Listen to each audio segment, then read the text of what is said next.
Radio J, l'invité du grand journal. Radio J. Steve Nadjar. François Cros, bonjour.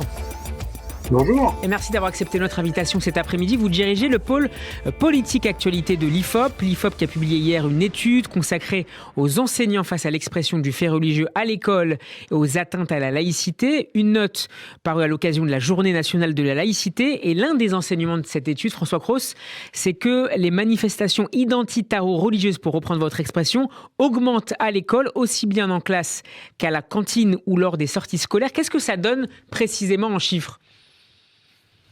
Le principal enseignement de cette enquête, qui est quand même assez, même plutôt surprenant, c'est tout simplement que la loi de 2004 sur le port des signes religieux n'est pas appliquée, ou en tout cas elle n'est pas appliquée dans tous les établissements. On a notamment un nombre élevé, environ un tiers d'enseignants dans les lycées publics, et encore plus dans les zones d'éducation prioritaire, qui nous rapportent que des élèves refusent d'enlever leurs vêtements à caractère religieux.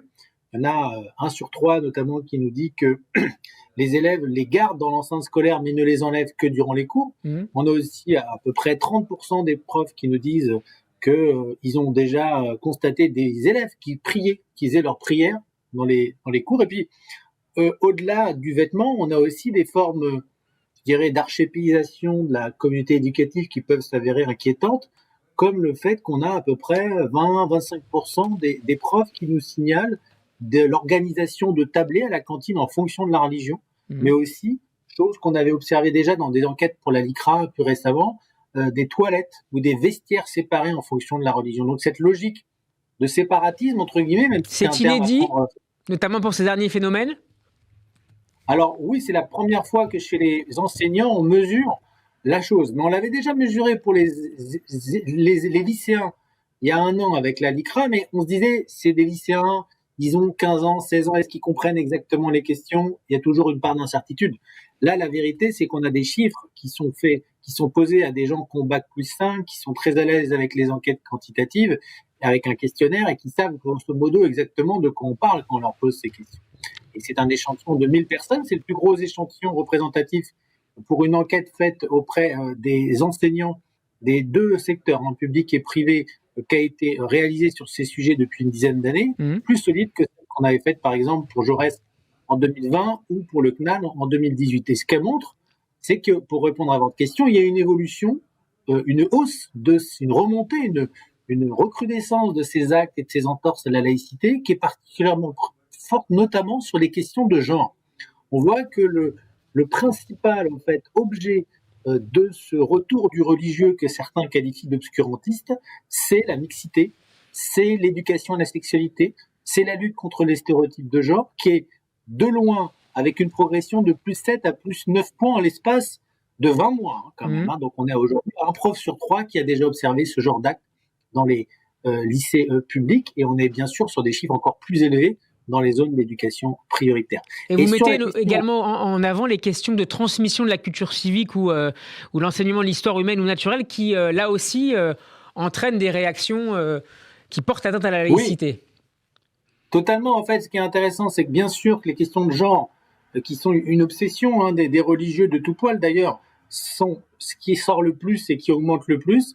Mais on a les grands classiques de la remise en cause du discours de rationalité ou du discours scientifique de l'éducation universitaire en France, et notamment les questions sur l'évolutionnisme, le darwinisme, le discours de type Voltaire en littérature ou en philosophie, qui est aussi contesté de manière notable. Et puis il y a tout simplement quelque chose qui est contesté, c'est la légitimité de l'enseignant à porter un discours sur tel sujet, qui là aussi est remis en cause. Donc on a différents domaines de contestation au sein des cours, et puis on a aussi des formes d'entorse au principe de neutralité religieuse en dehors de cours, ce qu'on appelle la vie scolaire, aux cantines, je vous en parlais, mais durant aussi les sorties scolaires par exemple. François Cros, comment réagit justement le corps enseignant ? Vous relevez une dynamique d'évitement qui se propage pour éviter justement ces incidents de classe ou lors des sorties scolaires ? Disons qu'on ne va pas lancer la pierre à nos pauvres enseignants, bien sûr. Bon, d'ailleurs, je suis en partiellement, mais c'est pas le sujet est simple, c'est qu'il y a une montée de l'anxiété dans le corps enseignant liée à ces questions de religion qui fait qu'aujourd'hui, on en a un nombre croissant, 56% qui déclarent ne pas aborder certains sujets pour éviter les incidents sur ces questions. Ils étaient 36% il y a 4 ans. On a une augmentation de 20 points dans le secteur public des phénomènes d'autocensure. Et ce qui est intéressant, c'est que ce n'est pas que les banlieues populaires ou les zones d'éducation prioritaire où on a cette hausse qui est forte, mais c'est aussi dans des endroits qui étaient épargnés jusque-là, comme l'élémentaire ou les campagnes, les profs qui sont en établissement rural. Donc la peur, elle est générale. Vous vous souvenez de cette phase, la France a peur. Là, c'est la France des profs qui a peur, et cette France des profs, elle a notamment peur, d'une part, d'être en situation avec des élèves qui porteraient, par exemple, des signes religieux qui ne voudraient pas les enlever. Et puis aussi, elle a une défiance à l'égard de l'institution et de la rue de Grenelle, vu que on a quand même les 3/4 des enseignants qui nous disent qui considèrent que le ministère n'a pas tiré les enseignements de la manière dont il a géré le drame de Conflans-Sainte-Honorine. Une dernière question en quelques mots, François Cros. Est-ce que ces résultats traduisent l'idée que la loi votée en 2004 est désormais dépassée, qu'il en faut une autre ? Alors, chez les jeunes profs, notamment chez les jeunes Français ou chez les lycéens ou les étudiants, on a bien sûr une fracture générationnelle dans le rapport à la loi de 2004 qui fait que, en plus, on a aussi beaucoup plus de Français dans ces jeunes générations qui sont d'origine, par exemple, musulmane, subsaharienne, extra-européenne et qui ne sont pas du tout dans ce référentiel laïque culturellement parlant. Donc, on a un effet générationnel, un effet culturel et puis aussi une influence aussi dans le modèle anglo-saxon plus multiculturaliste qui fait qu'on peut se poser à terme le fait que est-ce qu'il y aura dans l'assise, dans 10 ou 20 ans, l'assise dans l'opinion, l'assise sociologique pour continuer à soutenir l'arsenal juridique de la loi de 2004.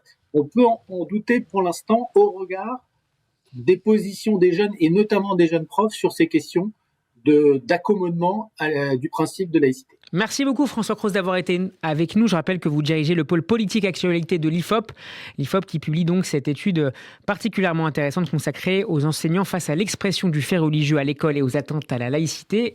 Note disponible gratuitement sur votre site. Merci à vous et à très bientôt sur Radio J. Merci. Bon après-midi.